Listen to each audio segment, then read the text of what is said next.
masasabi ko sa inyo.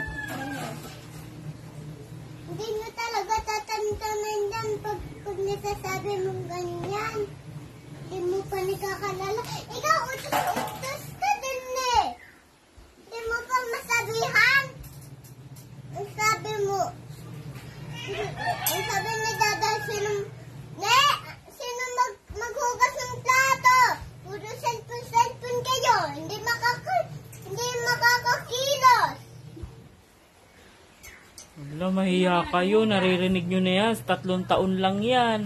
Sino ba naghuhugas ng plato ngayon? Pag malaki na ako, ako maghuhugas ng plato. Yari ka sa akin, tignan mo. Dudurugin ko kayong dalawa. Dudurugin ko kayong dalawa, no?